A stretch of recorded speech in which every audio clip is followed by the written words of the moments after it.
Pukul 6 waktu Indonesia Tengah. RRI ND menyiarkan Warta Berita.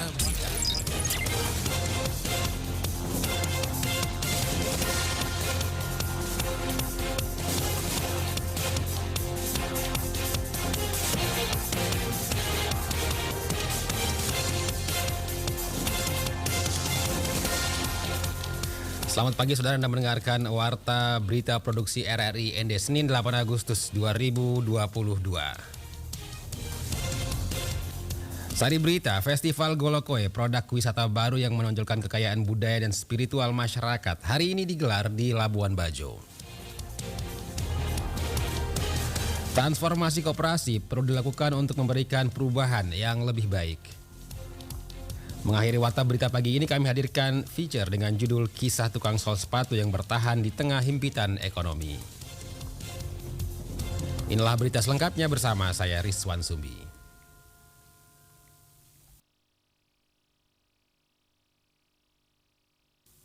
Kita awali berita pertama.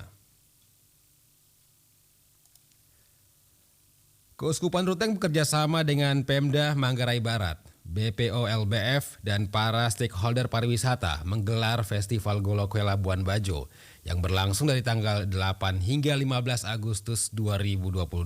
Selengkapnya Feriso melaporkan.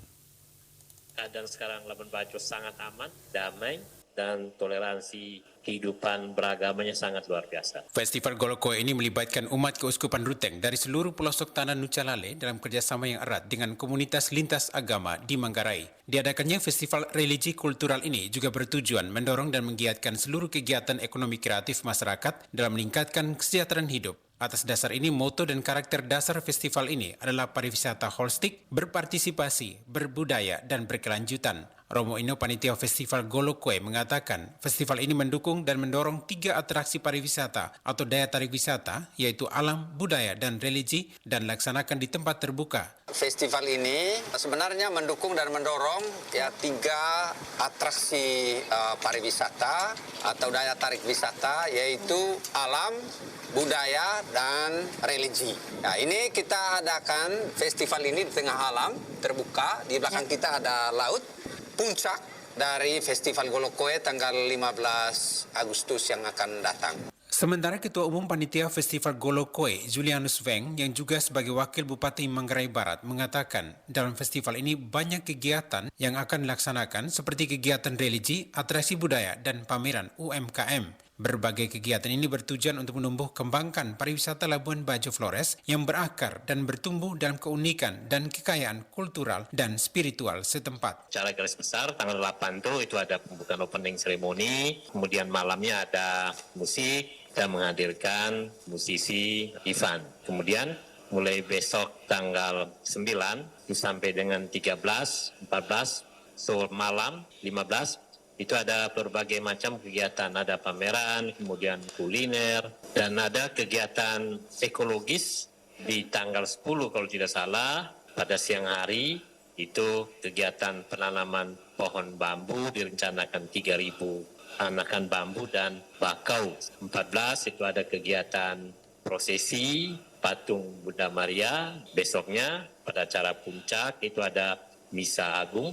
Festival religi kultural ini juga bermaksud untuk mendorong dan menggiatkan semua kegiatan ekonomi kreatif masyarakat dan meningkatkan kesejahteraan hidup mereka. Wakil Bupati Weng juga mengucapkan terima kasih kepada semua pihak yang telah mendukung berlangsungnya festival ini, sekaligus menekankan bahwa Labuan Bajo siap menerima siapa saja yang datang dan Labuan Bajo aman untuk dikunjungi. Sebagai Ketua Umum Panitia, saya pertama menyampaikan banyak terima kasih kepada pertama seluruh panitia. Luar biasa. Panitia ini sangat semangat kebersamaannya luar biasa.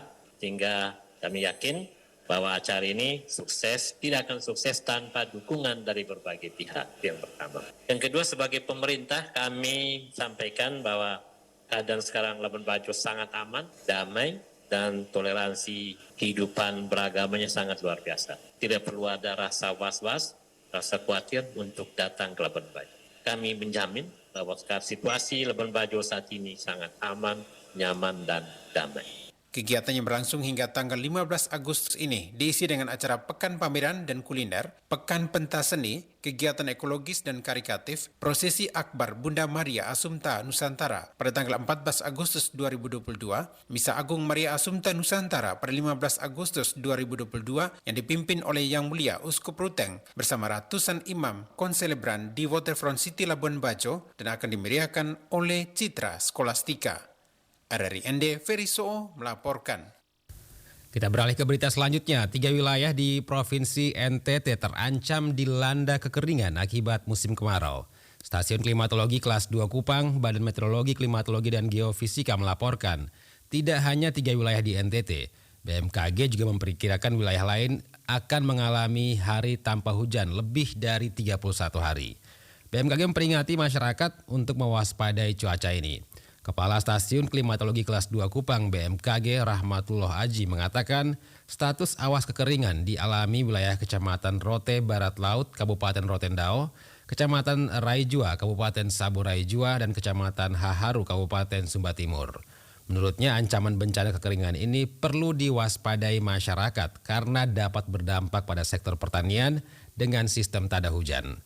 Ia menyarankan agar kegiatan menanam diutamakan pada tanaman yang tidak membutuhkan banyak air sehingga berpeluang memberikan hasil untuk dipanen.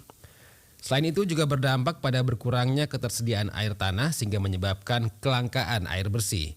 Masyarakat diharapkan dapat menghemat penggunaan air. Kekeringan ini juga menurutnya dapat meningkatkan potensi kemudahan terjadinya kebakaran hutan dan lahan yang bisa meluas dengan cepat saat terjadi angin kencang yang bersifat kering. Untuk masyarakat, pihaknya berharap menghindari praktik yang memicu titik api, seperti membuka lahan dengan cara membakar maupun membuang puntung rokok secara sembarangan di area terbuka. Masyarakat di NTT diharapkan terus mewaspadai dampak musim kemarau dengan melakukan upaya-upaya untuk antisipasi guna meminimalisir dampak kerugian akibat bencana keringan. Transformasi koperasi perlu dilakukan untuk memberikan perubahan yang lebih baik ke depannya dengan menerapkan cara kerja yang baru. Reporter Suimam melaporkan. Wakil Ketua Dekopinda Kabupaten ND Yohanes Hebi pada acara Sarasehan dalam rangkaian kegiatan perayaan Harkop ke-75 tingkat Kabupaten ND pekan kemarin menuturkan koperasi merupakan badan usaha dan merupakan basis ekonomi masyarakat. Dijelaskan dengan perkembangan yang begitu cepat, ini merupakan sebuah tantangan kepada semua pelaku koperasi untuk bagaimana mampu beradaptasi serta berbenah diri dengan memperkuat organisasi manajemen permodalan, sarana usaha dan juga sumber daya manusia yang profesional dengan tidak meninggalkan jati diri koperasi, yaitu tentang prinsip dan nilai-nilai dasar daripada koperasi. Dikatakannya perkembangan teknologi yang sudah mendorong perjalanan koperasi dengan perubahan yang begitu cepat bisa memberikan nilai tambah kepada koperasi-koperasi apabila masing-masing koperasi mampu bertransformasi untuk meninggalkan cara kerja yang lama dengan menerapkan cara kerja yang baru. Kelihatan juga bahwa akhir-akhir ini juga masih beberapa koperasi yang mempertahankan dengan pola-pola kerja yang konvensional. Lanjut Yohanes Hebi, kehadiran Dekopin sebagai organisasi tunggal gerakan koperasi punya tujuan untuk membina dan mengembangkan kemampuan koperasi dalam kedudukan sebagai pelaku ekonomi nasional. Dan memang Dekopinda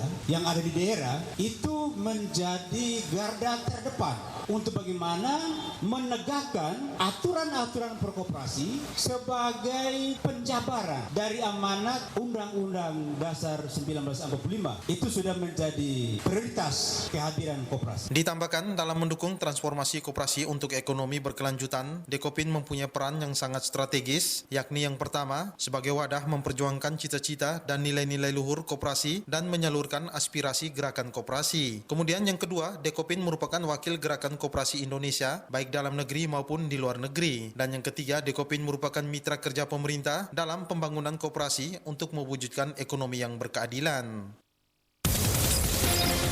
Anda sedang mendengarkan Warta Berita Produksi RRI ND. International Choir Festival atau Festival Paduan Suara Internasional direncanakan akan digelar di Maumere, Kabupaten Sika, Nusa Tenggara Timur.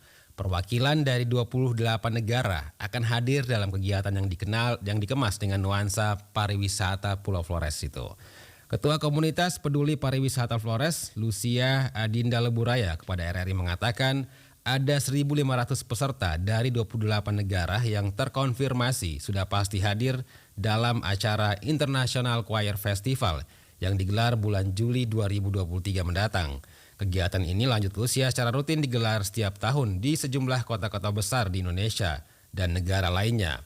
Para peserta akan dibagi mulai anak-anak usia 13 tahun, remaja hingga tingkat dewasa.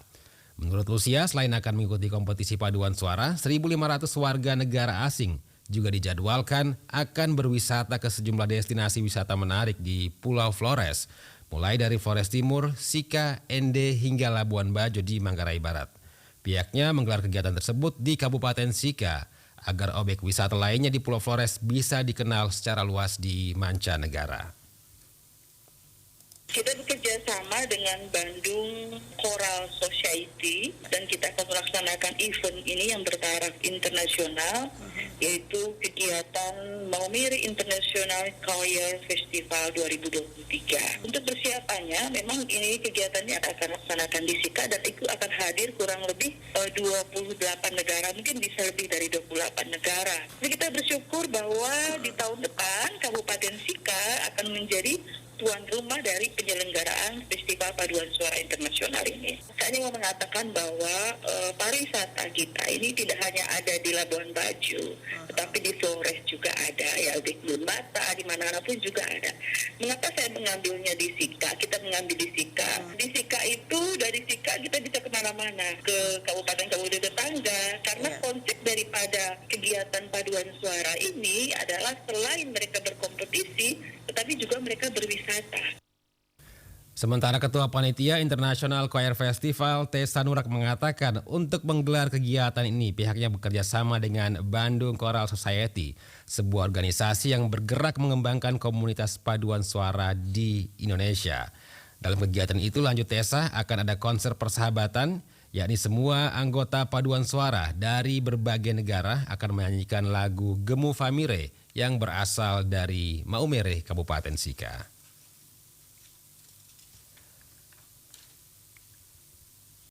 Ribuan penonton menyaksikan pertandingan tim Perse-Ende melawan tim Nirwana Nagekyo di Stadion Marilonga. Laporan Rovinus Bula.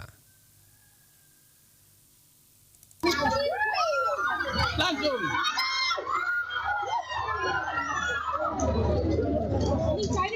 Pada laga pengisian pertemuan tim tuan rumah Perse-Ende melawan tim Nirwana 04 Nagekyo merupakan laga perdana untuk tim tuan rumah Perse-Ende di Pool B. Sementara tim Nirwana 04 Nagekyo adalah laga kedua dalam babak pengisian Pool B. Pertandingan tim tuan rumah Perse-Ende melawan tim Nirwana 04 Nagekyo di Stadion Marilonga pada Sabtu 6 Agustus 2022 pukul 19 waktu Indonesia Tengah disaksikan ribuan penonton dari kedua tim yang datang dari berbagai penjuru dalam kota Ende maupun luar kota Ende, termasuk supporter pendukung dari tim Nagekyo. Pertandingan tim tuan rumah Perse-Ende dan tim Nirwana Nagekyo juga disaksikan Bupati Ende Dr. Randus Haji Jafar Ahmad dan sejumlah pimpinan OPD di lingkup pemerintah Kabupaten Ende. Pertandingan kedua tim kebanggaan dari masing-masing kabupaten tersebut di hadapan ribuan penonton menunjukkan permainan yang sangat menarik dengan pola serangan yang mematikan, namun sayang kedua tim tersebut hingga usai babak kedua hanya mampu menahan imbang skor 1-1. Usai pertandingan, manajer tim Nirwana Nagekyo Indra kepada RRI mengatakan pertandingan kedua tim Nirwana Nagekyo dan skuad tim tuan rumah Perse-Ende sangat luar biasa di hadapan ribuan penonton dengan hasil imbang 1-1. Dijelaskan, tim Nirwana Nagekyo masih satu pertandingan melawan Persewa Waingapu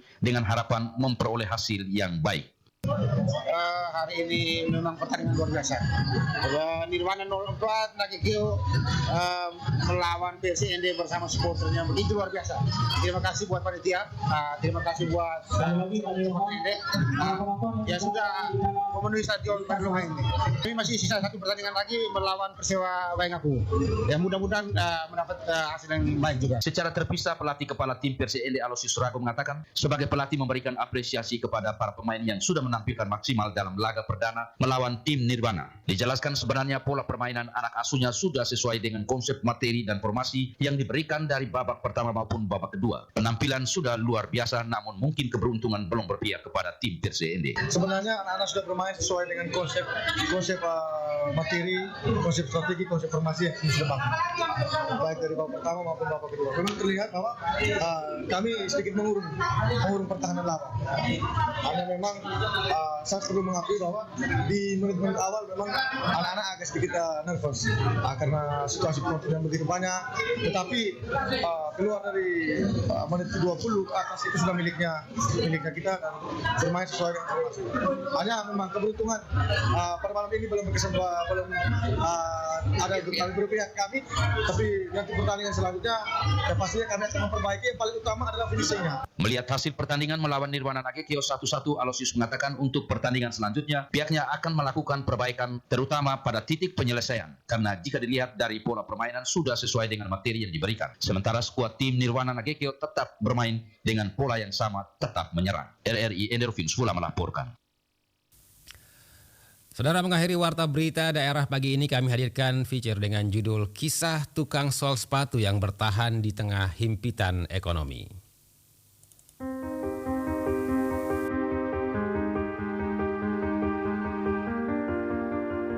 Ya tergantung orang bawa sepatu begitu butuh jahit atau lem. Ada yang bisa cukup, ada yang masih kekurangan. Soalnya yang bawa sepatu lagi ini ada yang bawa memang uang, ada yang tunggu besok.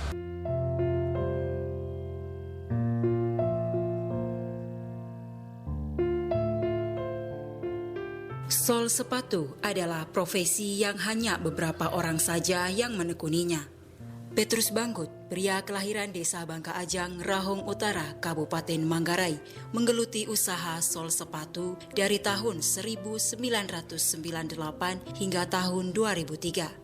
Pria yang disapa Pit ini mengaku 19 tahun vakum dari pekerjaannya dan kembali menggelutinya pada tahun 2022.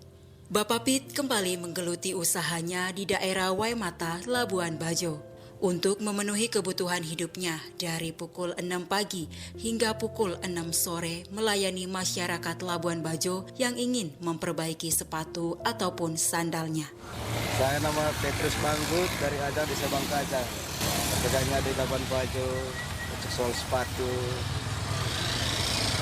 Kira-kira sudah berapa lama Om di Labuan Bajo usaha sol sepatu? Memang usaha sol sepatunya sudah jalan 3 minggu. 3 minggu di Labuan Bajo? 3 minggu di Labuan Bajo. Memang sudah lama di sini, 1 tahun lebih tinggal di Labuan Bajo. Tapi usaha sol sepatu baru jalan 3 minggu. Lalu ini biasanya satu hari itu Om ada banyak loh yang datang jahit kok apa? Ya tergantung orang bawa sepatu begitu butuh jahit atau lem begitu. Kadang 3 pasang 4 pasang, bersyukur kalau ada lebih satu hari.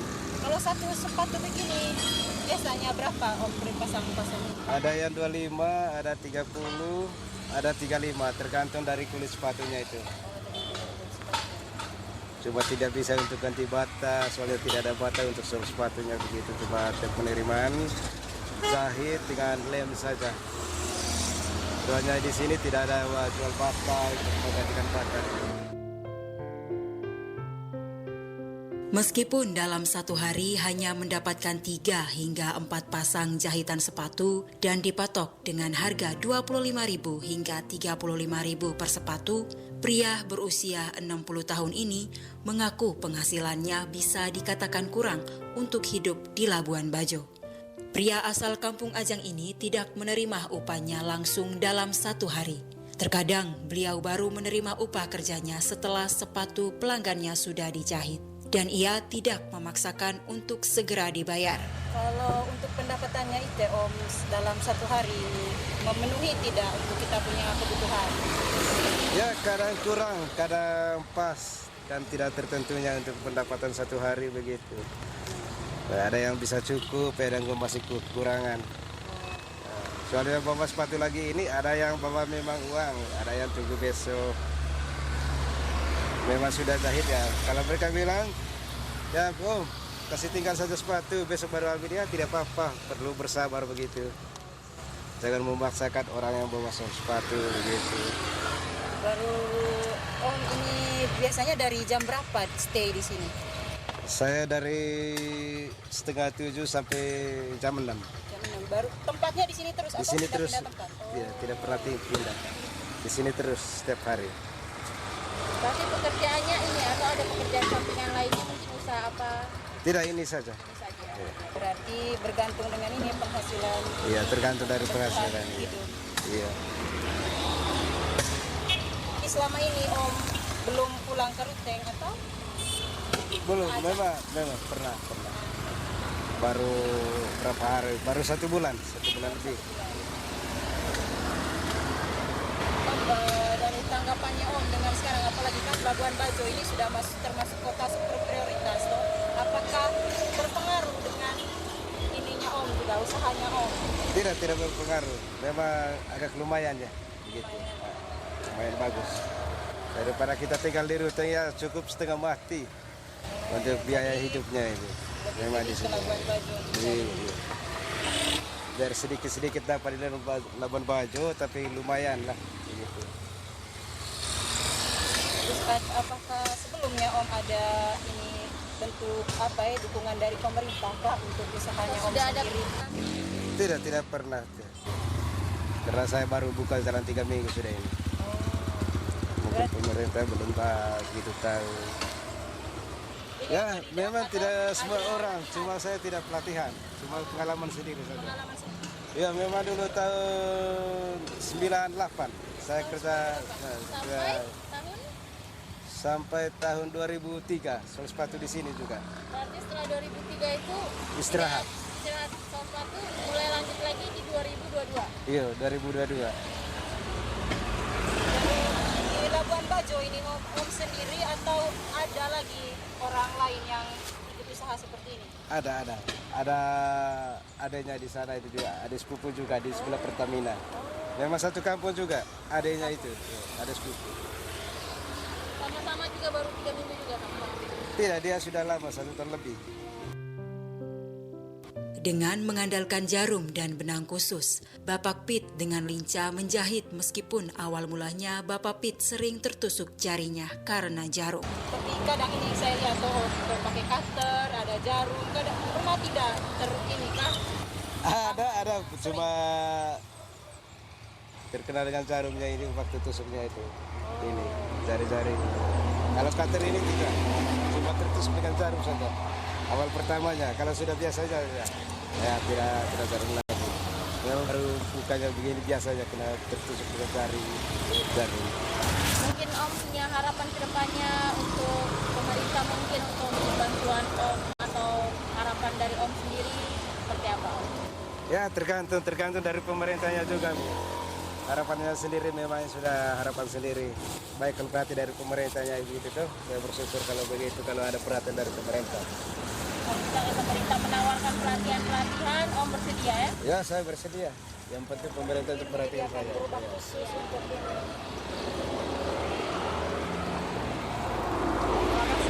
Yo, sama-sama. Bersabar adalah kunci dari pekerjaan ini.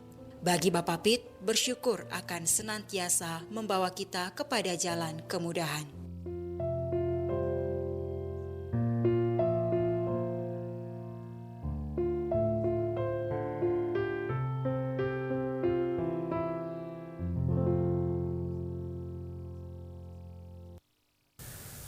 Saudara, sekian warta berita produksi RRI ND pagi ini. Saya Rizwan Sembi mewakili kerabat kerja yang bertugas. Selamat pagi.